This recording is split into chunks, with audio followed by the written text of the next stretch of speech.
Exode, chapitre 5. Moïse et Aaron allèrent ensuite annoncer au Pharaon: Voici ce que dit l'Éternel, le Dieu d'Israël. Laisse partir mon peuple pour qu'il célèbre une fête en mon honneur dans le désert. Le Pharaon répondit: Qui est l'Éternel, pour que j'obéisse à ses ordres en laissant partir Israël? Je ne connais pas l'Éternel, et je ne laisserai pas partir Israël. Ils dirent: Le Dieu des Hébreux s'est présenté à nous. Permets-nous de faire 3 journées de marche dans le désert pour offrir des sacrifices à l'Éternel, notre Dieu, afin qu'il ne nous frappe pas de la peste ou de l'épée. Le roi d'Égypte leur dit: Moïse et Aaron, pourquoi détournez-vous le peuple de son travail? Retournez à vos corvées.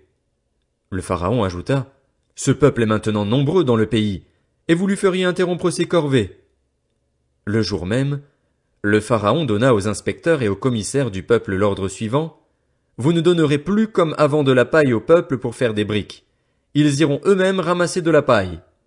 Vous leur imposerez néanmoins la quantité de briques qu'ils faisaient auparavant, vous n'en supprimerez rien. En effet, ce sont des paresseux. Voilà pourquoi ils crient: Allons offrir des sacrifices à notre Dieu. Que l'on charge ces gens de travail, qu'ils y soient occupés, et ils ne prêteront plus attention à des paroles mensongères. Les inspecteurs et les commissaires du peuple vinrent annoncer au peuple: Voici ce que dit le Pharaon. Je ne vous donne plus de paille. Allez vous-même vous procurer de la paille où vous en trouverez, car l'on ne supprime rien de votre travail. Le peuple se dispersa dans toute l'Égypte pour ramasser du chaume en guise de paille. Les inspecteurs insistaient: Terminez votre tâche, chaque jour la tâche journalière comme quand il y avait de la paille. On battit même les commissaires des Israélites, établis sur eux par les inspecteurs du Pharaon. Pourquoi, disait-on, n'avez-vous pas fini hier et aujourd'hui, comme avant, la quantité de briques qui vous avait été fixée? Les commissaires des Israélites allèrent se plaindre au Pharaon en disant: Pourquoi traites-tu ainsi tes serviteurs? On ne donne pas de paille à tes serviteurs et l'on nous dit: Faites des briques. Et voici que tes serviteurs sont battus comme si ton peuple était coupable. Le Pharaon répondit: Vous êtes des paresseux, rien que des paresseux. Voilà pourquoi vous dites: Allons offrir des sacrifices à l'Éternel. Maintenant, allez travailler. On ne vous donnera pas de paille et vous livrerez la même quantité de briques.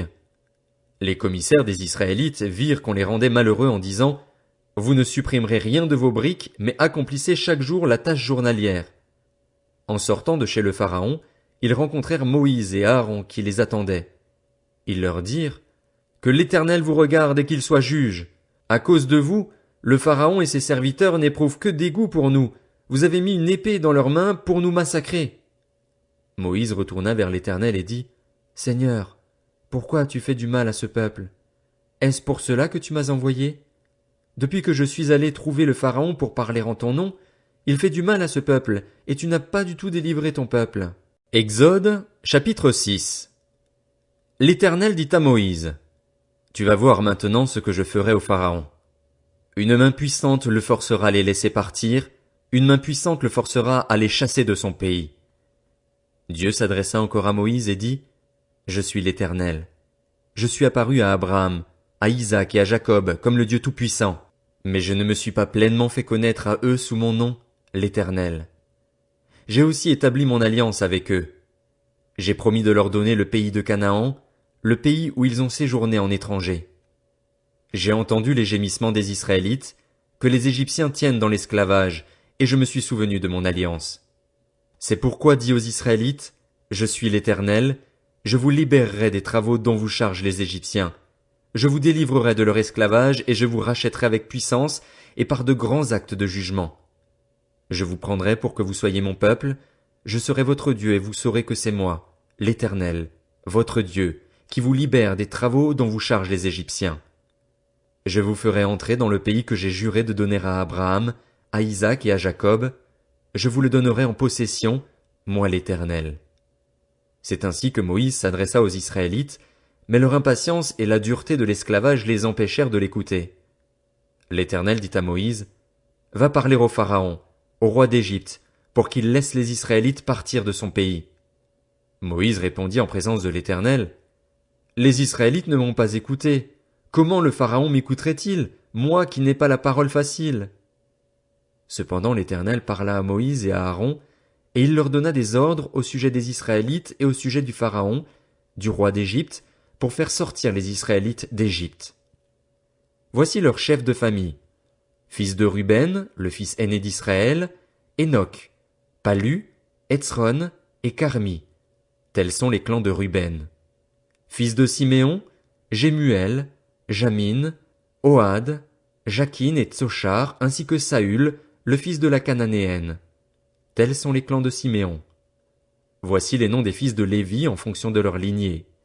Gershon, Kehat et Merari. Lévi vécut 137 ans. Fils de Gershon, Libni et Shimei et leurs clans. Fils de Kehat, Amram, Jitséar, Hébron et Uziel. Kehat vécut 133 ans. Fils de Merari, Mashli et Mushi. Tels sont les clans de Lévi en fonction de leur lignée. Amram prit pour femme sa tante Jochébed, et elle lui donna pour fils Aaron et Moïse. Amram vécut 137 ans. Fils de Jitséar, Coré, Népheg et Zikri. Fils d'Uziel, Mishaël, Eltsaphan et Sitri. Aaron prit pour femme Élishéba, fille d'Aminadab et sœur de Nachshon, et elle lui donna pour fils Nadab, Abihu, Éléazar et Ithamar. Fils de Coré, Assir, Elkana et Abiasaph. Tels sont les clans des Coréites. Éléazar, fils d'Aaron, prit pour femme une des filles de Putiel, et elle lui donna pour fils Phiné. Tels sont les chefs de famille des Lévites avec leurs clans. C'est à cet Aaron et ce Moïse que l'Éternel dit, « Faites sortir les Israélites d'Égypte en corps d'armée. » Ce sont eux qui parlèrent au Pharaon, au roi d'Égypte, pour faire sortir les Israélites d'Égypte. Il s'agit de ce Moïse-là et de cet Aaron-là. Lorsque l'Éternel parla à Moïse en Égypte, il lui dit, « Je suis l'Éternel, répète au Pharaon, au roi d'Égypte, tout ce que je te dis. » Moïse répondit en présence de l'Éternel, « Je n'ai pas la parole facile. Comment le Pharaon m'écouterait-il » Exode, chapitre 7. L'Éternel dit à Moïse, « Regarde, je te fais Dieu pour le Pharaon, et ton frère Aaron sera ton prophète. Toi, tu diras tout ce que je t'ordonnerai, et ton frère Aaron parlera au Pharaon pour qu'il laisse les Israélites partir de son pays. De mon côté, j'endurcirai le cœur du Pharaon, et je multiplierai mes signes et mes miracles en Égypte. Le Pharaon ne vous écoutera pas. Je porterai la main contre l'Égypte, et c'est par de grands actes de jugement que je ferai sortir d'Égypte mes armées, mon peuple, les Israélites. Les Égyptiens reconnaîtront que je suis l'Éternel lorsque je déploierai ma puissance contre l'Égypte et ferai sortir les Israélites du milieu d'eux. » Moïse et Aaron se conformèrent à ce que l'Éternel leur avait ordonné, c'est ce qu'ils firent. Moïse était âgé de 80 ans et Aaron de 83 ans lorsqu'ils parlèrent au Pharaon. L'Éternel dit à Moïse et à Aaron, « Si le Pharaon vous dit, faites un miracle, tu ordonneras à Aaron, prends ton bâton et jette-le devant le Pharaon. Le bâton se changera alors en serpent. » Moïse et Aaron allèrent trouver le Pharaon et se conformèrent à ce que l'Éternel avait ordonné. Aaron jeta son bâton devant le Pharaon et devant ses serviteurs, et il se changea en serpent. Cependant, le Pharaon appela des sages et des sorciers, et les magiciens d'Égypte, eux aussi, en firent autant par leurs sortilèges. Ils jetèrent tous leurs bâtons et ceux-ci se changèrent en serpents. Mais le bâton d'Aaron engloutit les leurs. Le cœur du Pharaon s'endurcit, et il n'écouta pas Moïse et Aaron. Cela se passa comme l'Éternel l'avait dit. L'Éternel dit à Moïse, « Le Pharaon a le cœur insensible, il refuse de laisser partir le peuple. Va trouver le Pharaon dès le matin, il sortira pour aller près de l'eau et tu te présenteras devant lui au bord du fleuve. Tu prendras à la main le bâton qui a été changé en serpent et tu diras au Pharaon, « L'Éternel, le Dieu des Hébreux, m'a envoyé vers toi pour te dire, laisse partir mon peuple afin qu'il me serve dans le désert, et jusqu'à présent tu n'as pas écouté. Voici ce que dit l'Éternel. Cette fois, tu reconnaîtras que je suis l'Éternel. Je vais frapper l'eau du Nil avec le bâton qui est dans ma main et elle sera changée en sang. Les poissons qui sont dans le fleuve mourront, le fleuve deviendra infect et les Égyptiens renonceront à en boire l'eau. » L'Éternel dit à Moïse, « Ordonne à Aaron, prends ton bâton et tends ta main sur l'eau des Égyptiens, sur leurs rivières, leurs ruisseaux, leurs étangs et tous leurs réservoirs d'eau. Elle deviendra du sang. Ainsi il y aura du sang dans toute l'Égypte, même dans les récipients en bois et en pierre. » Moïse et Aaron se conformèrent à ce que l'Éternel avait ordonné. Aaron leva le bâton et frappa l'eau du Nil sous les yeux du Pharaon et de ses serviteurs, et toute l'eau du fleuve fut changée en sang. Les poissons qui étaient dans le fleuve moururent, le fleuve devint infect, les Égyptiens ne purent plus en boire l'eau et il y eut du sang dans toute l'Égypte. Cependant, les magiciens d'Égypte en firent autant par leurs sortilèges. Le cœur du Pharaon s'endurcit et il n'écouta pas Moïse et Aaron. Cela se passa comme l'Éternel l'avait dit. Le Pharaon se détourna d'eux et rentra chez lui. Il ne prit même pas ces événements à cœur. Tous les Égyptiens creusèrent aux environs du fleuve pour trouver de l'eau à boire, car ils ne pouvaient pas boire de l'eau du Nil. 7 jours passèrent après que l'Éternel eut frappé le Nil.